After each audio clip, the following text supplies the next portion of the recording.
Welcome to Madame Raven's. This way to the library. She's been expecting you.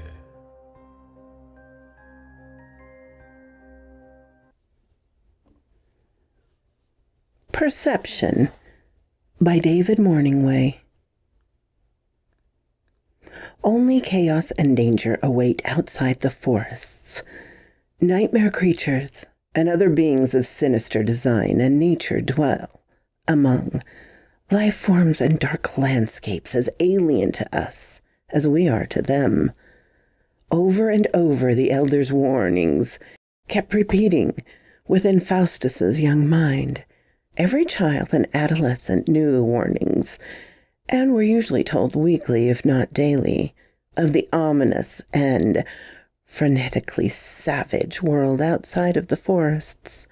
However, out of all the mysteriously terrifying tales and ancient legends, there was not one actual first-hand account or factual shred of proof.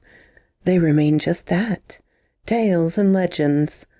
All anyone could say for certain was hearing strange alien noises or occasional flash of unfamiliar light. In fact, no one had ever made it far enough past the forest edge to ever find out. Faustus was slightly small for his young age, never being quite as big or strong as the other boys. Luckily, he was able to balance it out by being the fastest and being capable to last the longest in any cardio-based endeavor. Still, he longed to be accepted by the other lads as their equal, as a man, even though he was barely a teenager himself. This foolish drive had led Faustus halfway to the edge of the forest, in the middle of the night. The closer he approached, the quicker his boyish pride seemed to want to trade in on his bad investment for popularity, and cut even swiftly retreating home. He hadn't told anyone of his late-night adventure anyhow. Plus, if his parents found out, he wasn't actually sleeping at home. That would ground him until next spring. No, he had nothing to lose by going home now. Faustus closed his eyes and inhaled deeply, before opening his eyes and exhaling slowly. I can do this, he thought. Just keep putting one foot in front of the other. There's nothing to fear past the forest's edge. It's just more forests and fields. That's all he said, convincing himself that the elders just tell these stories to keep children from wandering off and getting lost, or picked off by predators. No more than 15 minutes had gone by before he suddenly stopped his steady pace. Before him, not 30 paces away, stood the forest's edge, towering like an unknown gargantuan entity composed of pure shadow. As he approached, though, he found himself feeling silly for being so scared, for there was no grand alien landscape, no ghouls or unknown entities. It was just a field, with more trees on the other end, nothing more. Faustus figured he could cross the clearing, walk around for a bit, and then head home and challenge the older boys to cross tomorrow. He knew they would be too frightened, thus securing his manhood and his station within the community.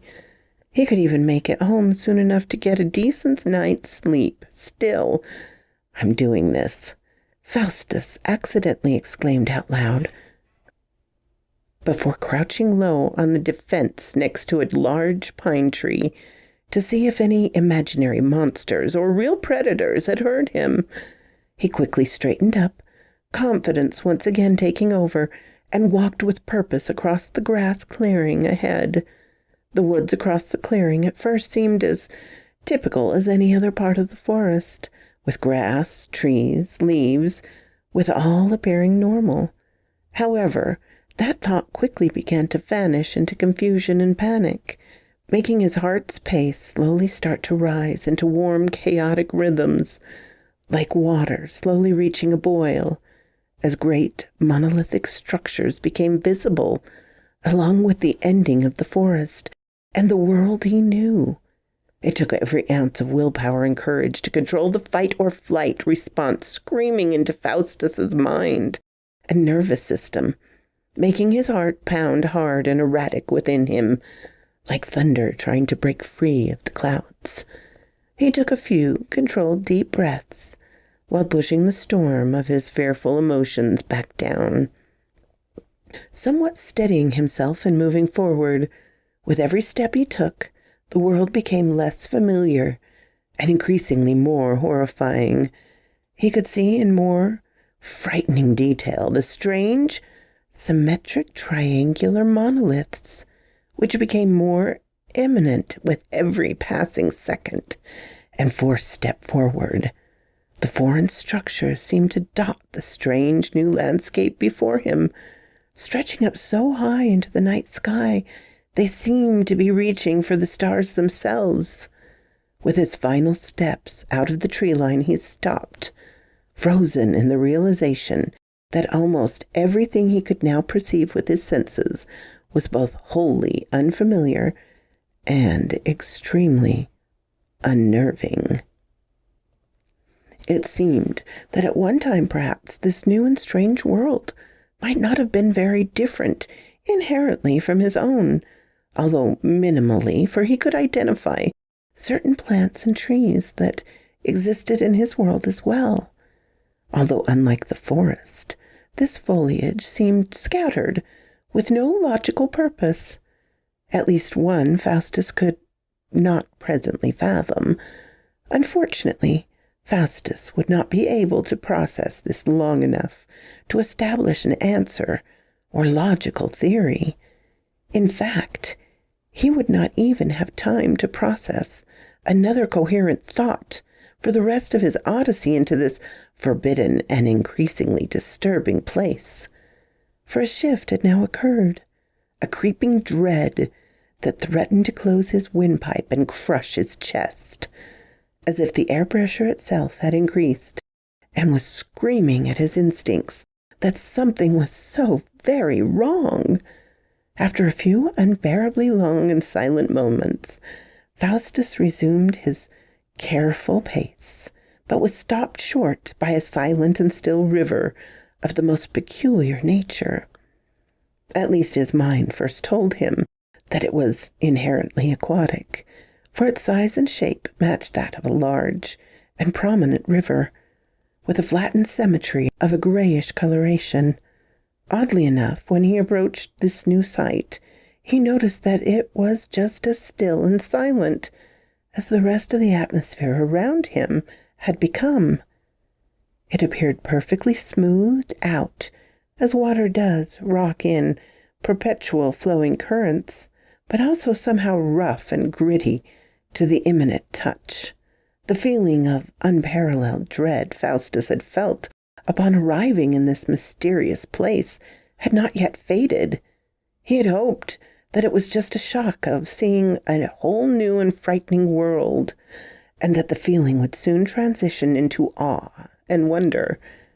However, this shift in his surroundings, this sudden and nerve-crushing fear, had to be instincts, for living his entire life in the forest had strengthened these instincts into a finely tuned instrument for detecting danger, strung into his very nervous system, and knowing when these chords were being stroked had become second nature to him, and had never sung to him falsely as he crossed the oddly still river. This instinctual song of warning hit its crescendo upon putting his feet back on the grass, and his eyes now on two golden orbs hovering below the tall thorn bushes at the base of the closest monolithic structure.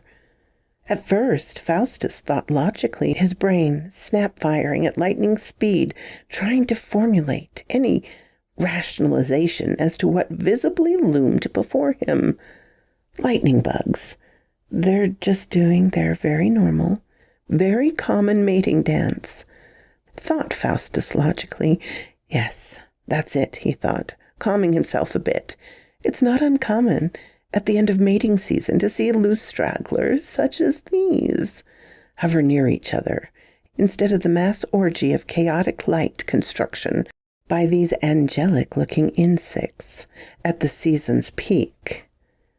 As this more reasonable thought took root in his mind, he inhaled slowly and deeply and went to exhale in the same manner, but the air caught in his throat sharply and almost gagged himself as the two yellow orbs blinked, not gently fading out independently as lightning bugs do, but simultaneously and instantly blinked out of existence only to return twice as fast and with twice their intensity, like two vast stars being snuffed out, only to swiftly return with the violent and beautiful rebirth of a phoenix.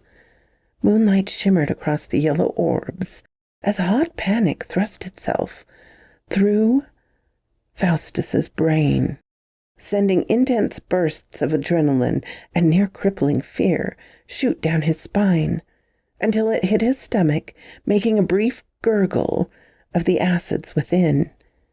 Upon the unforgiving, stark realization that these two herbs were not sentient, but part of a sentience.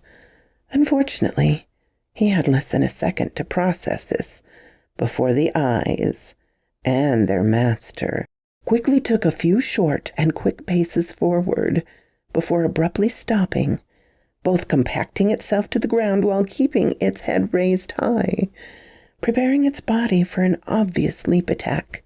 Its body, oh God, its body, thought Faustus, freezing up at the sight, was beyond black, seeming to be composed of pure shadow, drawing in all surrounding ambient light like a black hole, making the immediate threat seem almost rather ethereal than physical. Nonetheless, the gravity of how very real this threat was came crushing down on him like an avalanche of horrifying truth, as enormous white teeth began emerging from the Vanta black, ivory-fanged daggers of the most imposing, predatorial beast revealed themselves to him, contrasting hard with the dark void of the creature. Faustus needed no more encouragement, and with a quick twist and powerful thrust he was running in the opposite direction, and the chase was on. He had barely made it a dozen paces, circling around a small tree, when he felt an electric hot shock slice through his backside. Though initially painful, it seemed to be just a grace, for he lost no motor skills and even brought himself a full second while the creature's claws were temporarily stuck in the tree. Rather, the adrenaline is masking the severity of the injury, thought Faustus, or I barely just evaded a critical wound. Either instance was deemed irrelevant, for in this moment all that mattered was to survive, to run. Taking advantage of his brief window of luck while the shadow demon's claws were caught in the tree, Faustus reared upward and to the left with motivated haste, sprinting through a large patch of thorn-covered ivy, subsequently cutting himself with dozens of small lacerations in the process, but denying the beast a direct path to him, for the shadow creature was clearly too large to fit inside, let alone navigate through the thorns and ivy.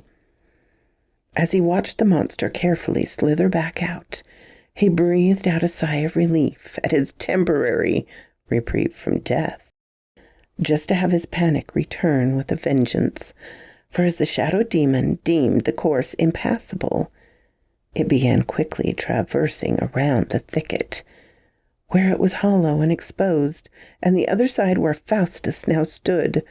5 seconds, perhaps, thought Faustus, until he would be found.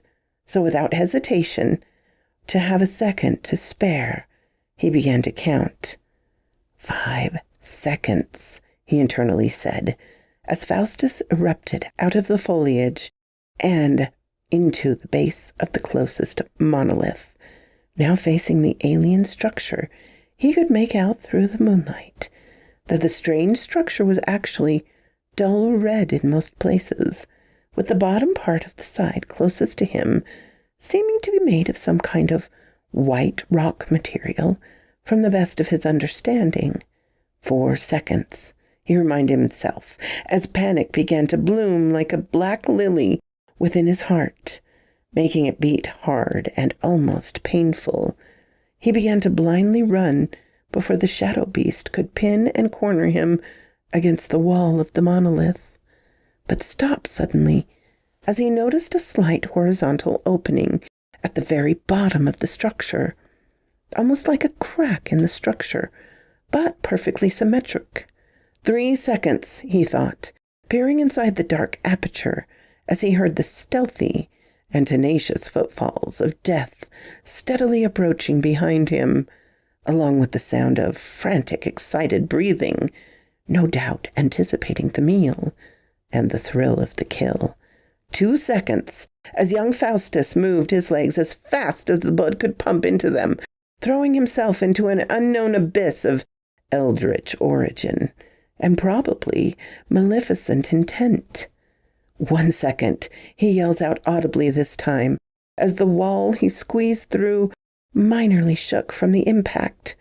One dark clawed appendage grasped feverishly for him, but to no avail, thought Faustus, feeling a bit of hope return. It could not fit. Faustus now wondered if the strange cave-like entrance was in fact composed of rock, as he initially thought, for it shuddered ever so slightly each time the shadow beast attempted grabbing him, or thought Faustus in terror. Is the monster truly that strong? Strong enough to make rock shake? Thankfully, after just a few moments, the beast had seemingly given up, retracting its arms and vanishing back into the night. Faustus was now trapped within an alien structure, in a land his elders called a nightmare, or even hell, with his only known portal of escape guarded by his relentless pursuer. Obviously, there were only 2 options: try running home and probably being eaten, if not worse, or head further down the rabbit hole. He glanced around nervously before his eyes met the faintest bit of light. On the opposite side of the dark room, he saw flat lines of dim light, which presented themselves in the shape of the uppercase letter L. An almost perfect angle with the vertical line of illumination appeared longer than the bottom portion. As he cautiously inched his way towards the light, he began hearing an amalgamation of unorthodox noises which accosted his ears in the same manner that all the disturbing sights he beheld had accosted his eyes. Approaching the threshold, Faustus noted that the smaller horizontal crevice at the bottom was just big enough for him to squeeze through. As he anxiously pressed his body through the illuminated slit of light, the strange and unfamiliar sounds escalated in volume, along with his own panic. He soon crossed over into a long corridor, which seemed to have its own sun, that floated high above Faustus, and glowed an unnatural color that made the atmosphere seem cold and empty. The ground in which he now stood felt both hard and smooth to the touch, much like river stones, only with slightly raised symmetric square indentations, which were about 5 times longer than Faustus's entire body.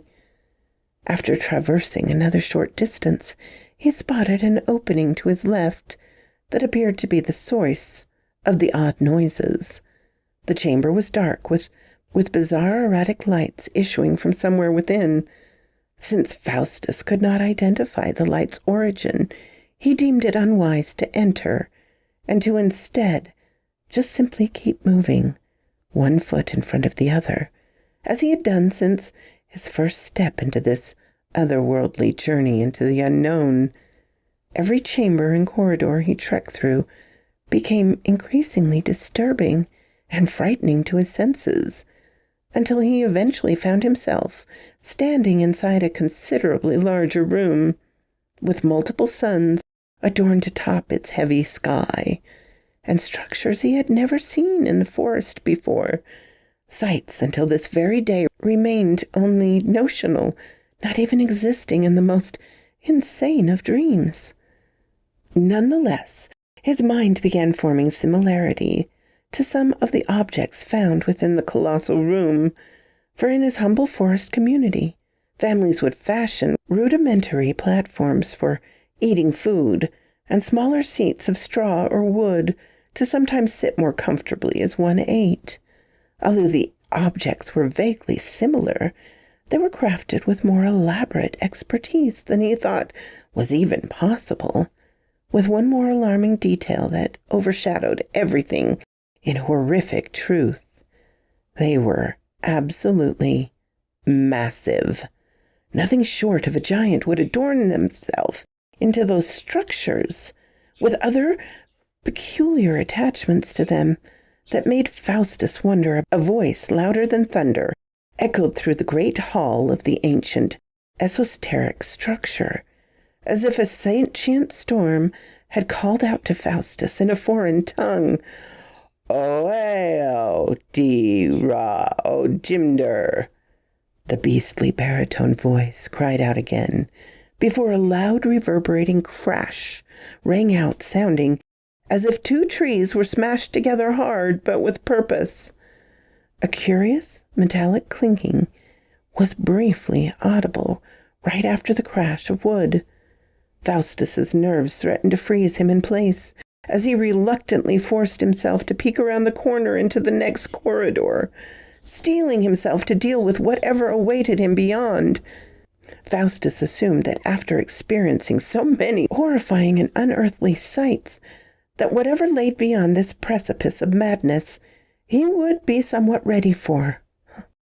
He was wrong, albeit Faustus was logically anticipating something large according to the overwhelming volume of its words, which Faustus quite literally felt rumble his chest every time the vehement foreign voice cried out.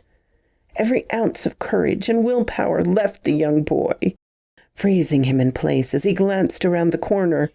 The behemoth's size was first attributed, he visually took in the titanic being, easily being over 3,000 to 4,000 times larger than Faustus himself, with his own sun adorned upon his unnaturally large head. The sun aloft the Titan's head, however, shined meagerly, if at all, in comparison to the bright yet algid solar lights that graced the upper chambers, in which Faustus was, unwillingly yet amazed, witness of. Furthermore, Faustus beheld two immensely vast eyes that held its iris, glowing so blue, like appeared as water flowing around his pupil. A second kind of fur or skin engulfed most of its gargantuan body, save for its face and the end of some extremities, which ran bare all the way down to its long, odd-looking claws, with what part of the colossal beast being a divergent and ghastly shade of white. Faustus followed the creature's physiology all the way to its feet, where it gasped in panic-induced fear as he began to faintly tremble at the sinister sight before him. The demon, thought Faustus trepidatiously, as the same shadow creature that frenetically chased him into the monolith within this hellscape, weaved between the Titan's leg like a graceful serpent, before sitting next to him patiently, as if awaiting orders. As the Titan stood directly under the nearest sun, it seemed to light up his own solar energy upon his head, making it shine like a glowing crown or halo, thought Faustus, and his disquiet took on a whole new revelation. It was an angel, he thought, and the demon, in all veracity, was no demon at all, but simply a harbinger for its master, for the angel of death. The shadow beast shifted itself into a still position, smelling the air, until it promptly jerked its head directly at Faustus, apparently catching the young boy's scent within the still air of the chamber. "No," thought Faustus, "I want to live." he proclaimed to himself mentally, and prepared once again for the chase. The dark monster began systematically checking the immediate area, meaning he did not actually see Faustus. Regardless, he knew it was only a small amount of time before he would be sniffed out, knew that sprinting for the small threshold which ushered him into this place would be his only viable option for survival, and his only way out. He peeked his head out to spy on the shadow monster's advancement, marveling in horror at how the beast was so dark that it merely needed to be close to a shadow in order to disappear completely. And if not for its blazing yellow eyes, Faustus surely would have been eaten upon their first meeting. Perhaps, Faustus pondered, it poisons you with its fangs as to bring you back to the master. He wasn't certain of the titanic being an angel or the shadow serpent being a demon. In fact, there was only one fact Faustus knew verily, and that was that he had no clue what was actually going on. Now he said to himself internally, as Faustus began running with all his might and will back the way he came, back down the rabbit hole, to reverse this dreadful odyssey. The shadow demon was proving too fast, though, tenaciously pursuing him until it almost reached within striking distance, forcing Faustus to abandon his desperate retreat and make a frantic detour, running under one of two large metal cube-like structures that were constructed within this specific disturbing room. Faustus dove under the closest cube-like structure, barely fitting, and even more narrowly evading a pair of dark claws, as the shadow monster attempted slithering after the young one, with only his reach being able to fit. Pinned against the far wall under the cube, Faustus watched the obsidian appendage try their hardest to hook him, each time the giant claws coming inches away from poor Faustus's face as he flattened himself as much as possible against the wall. Faustus closed his eyes, crying, waiting for the horrific fate that seemed more probable each second. By a creature that should not even exist, in a world he did not even belong. Faustus both heard and felt the cacophonous steps of the forthcoming Titan, and as the sounds hit their pinnacle, the shadow demon withdrew itself, and for one brief moment, the tumultuous world around Faustus was quiet and still, like the calm before a particular nasty storm. Everything happened all at once. Instantaneously, Faustus's ineffective sanctuary was ripped away, leaving him exposed and ultimately vulnerable. He made a desperate yet hopeless attempt to once again flee and abscond his fate, just to find himself imprisoned inside the Titan's hand, catching Faustus early on his brave yet futile escape. Faustus waited apprehensively for the crushing pressure of the Titan, closing his massive hand. However, the colossal being swiftly began moving at an impossible speed, with Faustus still in the prison of its iron grip. As the world between the Titan's fingers moved at lightning speed, Faustus saw a blurry glimpse of otherworldly sights and sounds, and had to realistically wonder if at the end of this trip was directly into the shadow demon's mouth. The world slowed down for Faustus as the Titan stopped moving, all the lights visible before now gone, replaced only by darkness. By the near absence of sight almost completely, as Faustus waited to be fed to the shadow beast, the only sounds that could be heard were... Wait, thought Faustus in recognition. It was the sound of the forest. The same time he realized this was the same time he felt a rush of air and a mild thud as he impacted the ground. The Titan had relinquished him, and not only spared his life, but brought him to the forest edge and away from the demon. Crying tears of unfathomable joy, Faust had wasted no time in running home, where he told his village of his wayward adventure and confirmed everything they had ever feared and more about the world outside of their own. Faustus's bravery was never put into question again, not for all of his long and happy days. "O Jimder! O Jimder!" a voice yelled out into the night. "O Jimmer!" the voice said, gaining a higher pitch. "O Jimmer! Ovener!" the voice said, sounding even higher now. "Oliver!" yells a young man into the night, his hair as blonde and bright as the sun, and irises in such a blue manner that it appeared as if the sky and ocean once fought over the dominance of each color, with neither one truly being the victor. The young man presided within his front doorway after closing the small gap in the white garage door. He usually leaps it open and proceeds to call out his name into the night, almost sounding worried a bit. A black shadow swiftly darts within, making the man shut the door quickly so that the black cat couldn't get back out, which made the door slam, and a loud sound reverberated throughout his house. Smiling down at the black cat traversing between his legs, he directed his gaze into the feline's deep yellow eyes, as the cat sat looking up at him.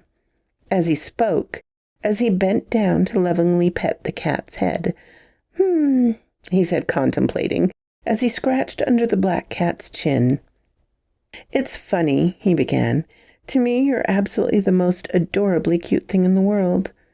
But I couldn't even begin to imagine that poor little mouse's perception." So quoth this raven. What a wonderful little story. I hope you enjoyed it. And thank you very much to David MorningWay for sharing it with me. Have a lovely Tuesday, my darlings. Thank you so kindly for stopping by my chateau, my darlings. It does mean so much to me. Please, if you have not subscribed, as many of you have not, please do so. Give me a like so I know what you would like to hear. And comment. I always love to read your comments. And special thanks to my Patreon and membership supporters. Ciao, darlings.